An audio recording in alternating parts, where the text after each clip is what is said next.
Nah, jadi Dufan ini merupakan taman hiburan yang cukup terkenal di Indonesia, berdiri sejak 1985 di kawasan Ancol, Jakarta. Nah, Dufan ini dikelola oleh PT Pembangunan Jaya Ancol. Kemudian, Dufan juga menghadirkan berbagai wahana untuk semua usia dan dibagi dalam beberapa zona, seperti ada zona Jakarta, Eropa, dan Asia.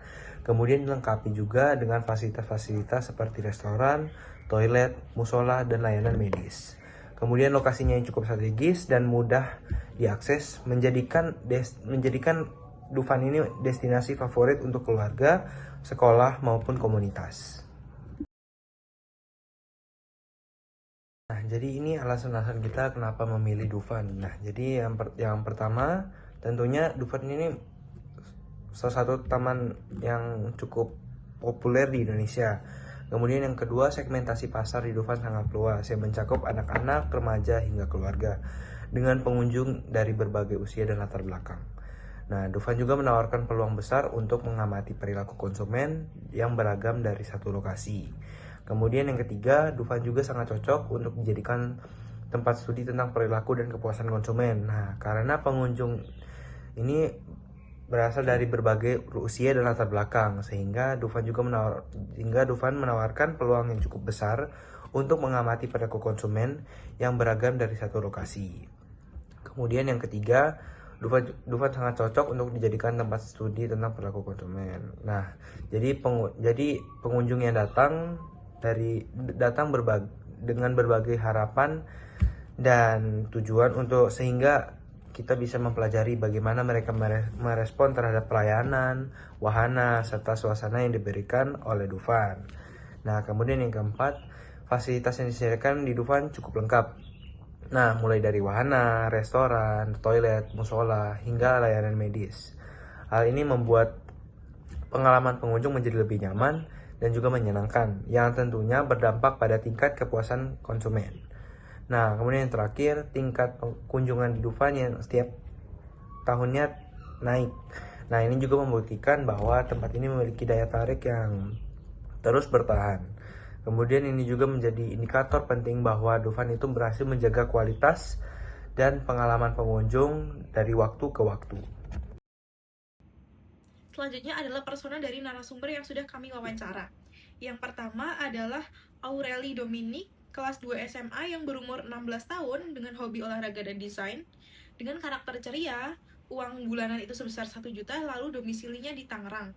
Narasumber kedua, dengan nama Cindy Kustandi, usia 29 tahun dengan pekerjaan sebagai freelance, hobi olahraga dan berenang dengan karakter ANTGA, dengan gaji 3 juta per bulan dan domisili Jakarta.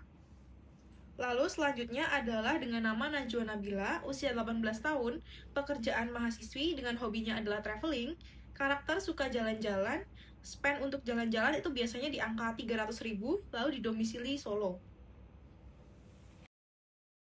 Berikut merupakan pertanyaan yang digunakan saat menanyakan mengenai input narasumber. Yang pertama adalah, dari mana narasumber tahu pertama kali tentang Dufan? Apakah dari keluarga, teman, media sosial, atau sumber lain? Yang kedua, apa yang membuat narasumber tertarik untuk berkunjung ke Dufan pada saat pertama kali?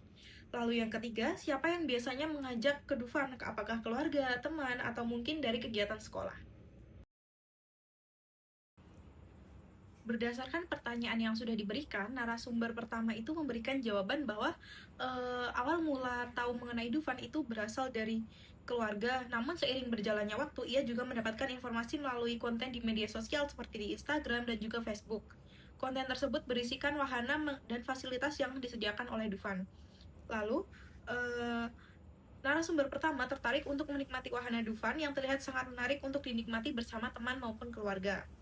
Lalu yang ketiga, untuk menikmati wahana di Dufan, narasumber biasanya diajak oleh teman-teman karena akan terasa lebih menyenangkan apabila dilakukan bersama-sama, seperti itu. Narasumber kedua menyatakan bahwa pertama kali mengetahui Dufan itu melalui media sosial. Lalu, alasan ia tertarik untuk mencoba di Dufan adalah karena wahananya yang lebih banyak dibanding tempat wisata lainnya. Lalu yang ketiga, siapa yang biasanya mengajak ke Dufan? Narasumber kedua mengaku bahwa yang sering untuk mengajak ke Dufan itu adalah teman-temannya. Lalu berdasarkan hasil wawancara dengan narasumber ketiga juga mengaku bahwa ia mendapatkan informasi mengenai Dufan itu dari media sosial. Lalu dari media sosial timbullah rasa tertarik. Jadi alasan dia tertarik untuk berkunjung di Dufan itu adalah karena alasan study tour. Lalu selain itu ada rasa tertarik dari dalam dirinya sendiri. Lalu yang ketiga, alasan dia berkunjung atau siapa yang mengajak untuk berkunjung ke Dufan itu adalah karena adanya kegiatan dari sekolah. Selanjutnya adalah analisa proses pengambilan keputusan. Untuk mengetahui hal tersebut, kami memiliki pertanyaan yang diajukan kepada narasumber. Seperti menurut narasumber, tempat apa yang paling menonjol dari Dufan dibandingkan tempat wisata lainnya, dan juga seperti apa kesan atau wahana favorit narasumber di Dufan, terus seperti apa hal lain yang menarik dari Dufan yang menurut narasumber menjadi daya tarik tersendiri, seperti mungkin contohnya seperti pertunjukan, kuliner, ataupun suasana dari tempat Dufan sendiri. Selanjutnya seperti kami menanyakan sudah berapa kali narasumber pergi mengunjungi Dufan, dan juga seperti apakah Dufan ini cocok untuk segala usia, dan juga apakah narasumber memiliki pengalaman atau kejadian yang seru, lucu yang dapat mengingatkan kembali narasumber akan Dufan sendiri. Kita akan mulai dari narasumber pertama, di mana keinginan dan kebutuhan dari narasumber adalah mencari tempat hiburan yang menyenangkan dan berbeda dari rutinitas hariannya.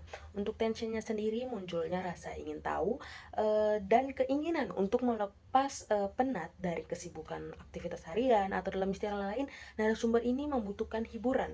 Untuk dorongan atau drive-nya sendiri, narasumber memilih Dufan dikarenakan dianggap tempat wisata yang paling lengkap dan menarik, dan juga terdapat faktor pendukung nih, yaitu harga yang menurut narasumber masih terjangkau.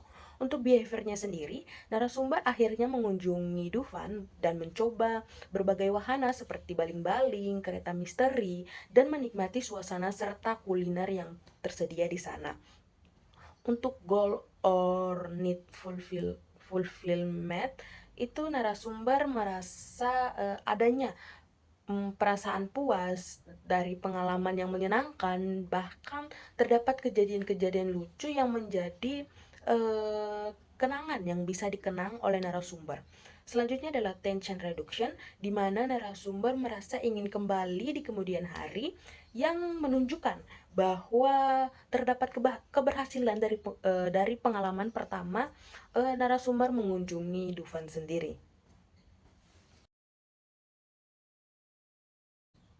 Selanjutnya adalah personality, perception, learning, and attitudes, di mana personality narasumber sendiri adalah narasumber yang suka akan tantangan dan juga suka akan mencoba hal-hal yang baru. Untuk perceptionnya sendiri, narasumber melihat Dufan sebagai tempat yang menyenangkan, lengkap, dan juga cocok untuk berbagai usia.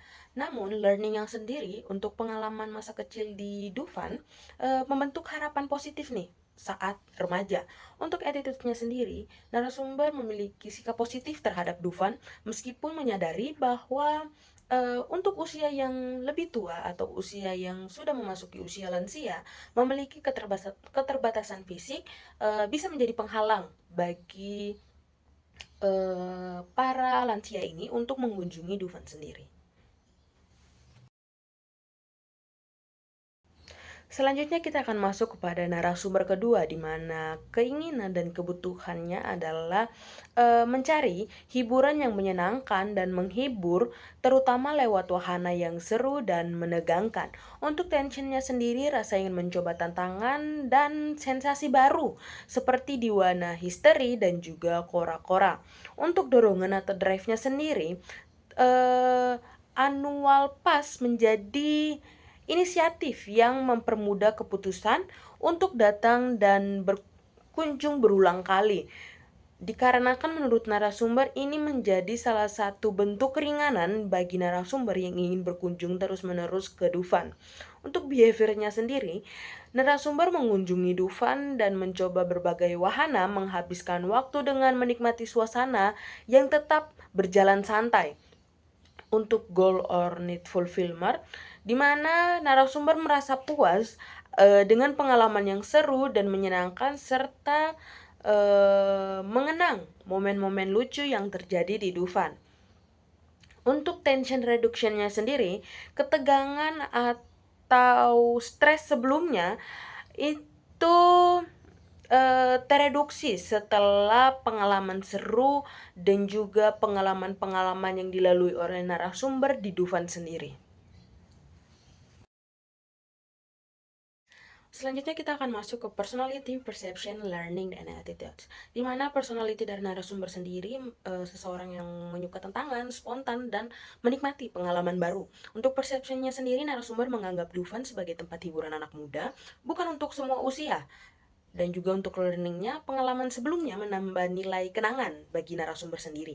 Untuk attitude-nya positif terhadap Dufan sebagai tempat yang seru dan pantas dikunjungi berkali-kali.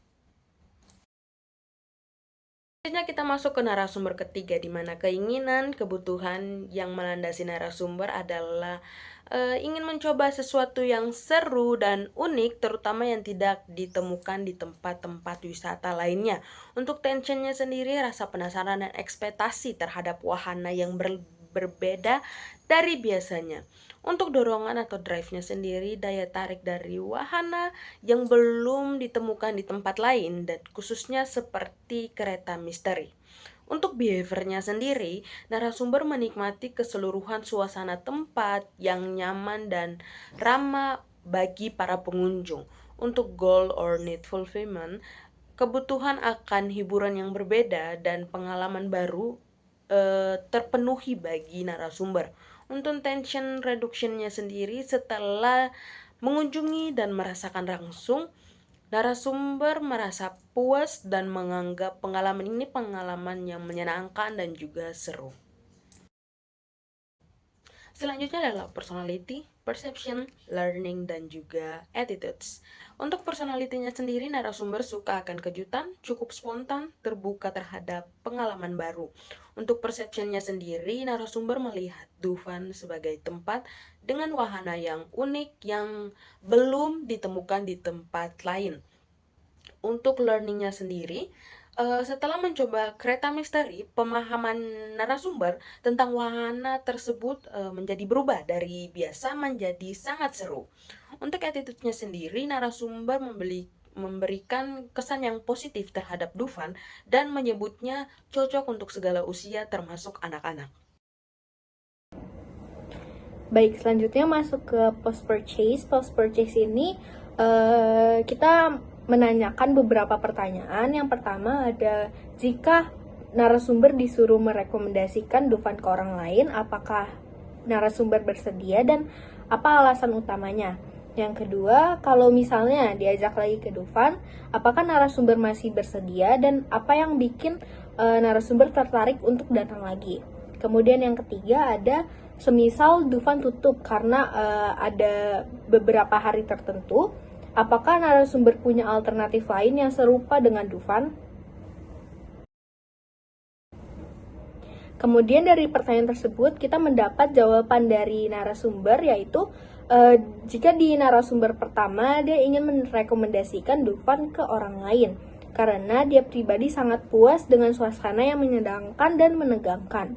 Kemudian ia juga ingin kembali, tetapi ia masih mempertimbangkan waktu kunjungan karena ia menghindari akhir-akhir pekan supaya kondisi Dufan itu tidak ramai dan dia dapat puas bermain di sana.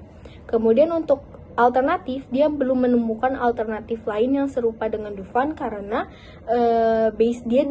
domisili dia dari Tangerang, sehingga tempat wahana yang paling terkenal dan paling banyak variasinya yaitu hanya Dufan. Seperti itu. Kemudian di narasumber pertama kita dapat simpulkan bahwa dengan dia tidak menemukan alternatif lain, jadi Dufan ini masuk ke top of mind-nya dia. Kemudian dengan dia siap merekomendasikan, dia masuk ke brand advokasi juga. Kemudian kita bisa simpulkan bahwa si narasumber pertama ini dia loyal terhadap Dufan dan advokasinya tinggi. Kemudian masuk ke narasumber kedua. Di narasumber kedua dia juga bersedia untuk merekomendasikan Dufan karena wahana yang lengkap dan seru. Dia juga merasa Dufan itu seseru itu dan banyak wahana yang harus dicoba. Kemudian dia juga ingin kembali lagi ke Dufan untuk melepas penatnya, dan di sini dia memiliki alternatif yaitu SeaWorld, karena base dia tuh dia suka dengan keberagaman laut dan lain-lain, jadi dia merasa SeaWorld bisa menjadi alternatif dia. Tetapi kita bisa simpulkan bahwa SeaWorld itu bukan tempat wahana, sehingga untuk tempat wahana dia tetap berada di Dufan, sedangkan SeaWorld itu hanya tempat wisata, seperti itu. Kemudian di narasumber kedua ini kita bisa simpulkan bahwa dengan dia niat untuk kembali lagi, dia dapat repeat purchase intention, sehingga dengan adanya repeat purchase intention ini dia juga bersedia untuk siap merekomendasikan, dan itu termasuk ke brand advocacy juga. Sehingga di narasumber kedua ini kita bisa katakan dia loyal dan memiliki advokasi yang tinggi. Kemudian masuk ke narasumber ketiga, dia juga ingin merekomendasikan Dufan ke orang lain karena menurutnya banyak terdapat wahana yang asik yang mungkin belum pernah ia coba. Kemudian dia juga ingin kembali lagi karena masih banyak wahana yang masih dia belum coba, dan itu membuat dia tertarik lagi untuk kembali lagi ke Dufan. Tetapi di sini dia memiliki alternatif lain, yaitu Jatim Park dan Saloka. Tetapi mungkin karena domisilinya dia dari Solo, sehingga untuk ke Jatim Park dia lumayan jauh jaraknya, tetapi untuk ke Dufan juga dia juga jauh, sehingga dia tuh bisa dikatakan di tengah-tengah antara Jatim Park dan Dufan. Sehingga dengan dia mau balik lagi, dia juga mendapat repeat purchase intention, dan dengan dia bersiap untuk merekomendasikan ke orang lain, dia mendapat brand advokasi. Tetapi di narasumber ketiga ini kita belum bisa katakan dia loyal karena dia memiliki alternatif lain yang memang serupa dengan Dufan, seperti itu. Baik, untuk kesimpulannya, sebagian besar dari narasumber yang kita interview sudah masuk ke tingkat loyal customer dan mempunyai brand advokasi yang tinggi karena dia mau merekomendasikan Dufan ke orang lain, khususnya ke narasumber pertama dan narasumber kedua. Tetapi mungkin di narasumber ketiga dia belum mencapai tingkat loyal customer karena dia mempunyai alternatif lain yang serupa dengan Dufan, sehingga bisa kita simpulkan bahwa mungkin di sekitar area Jabodetabek, Dufan itu masih masuk ke top of mind para pengunjung-pengunjung karena dengan jaraknya yang masih memungkinkan, dan Dufan merupakan salah satu wahana yang memang terkenal di daerah Jabodetabek. Tetapi untuk di daerah luar Jabodetabek mungkin Dufan masih belum mempunyai top of mind dari mereka karena banyak pilihan-pilihan selain Dufan di area luar Jabodetabek seperti itu. Hasil wawancara yang telah dilakukan dapat disimpulkan bahwa ketiga narasumber menunjukkan respon post-purchase yang sangat positif terhadap pengalaman mereka di Dufan.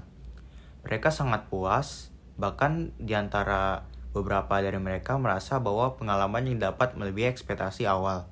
Hal ini mendorong munculnya niat untuk kembali berkunjung atau repeat purchase intention dan keinginan untuk merekomendasikan Dufan kepada orang lain, yang menunjukkan terbentuknya kepercayaan dan potensi loyalitas terhadap merek tersebut.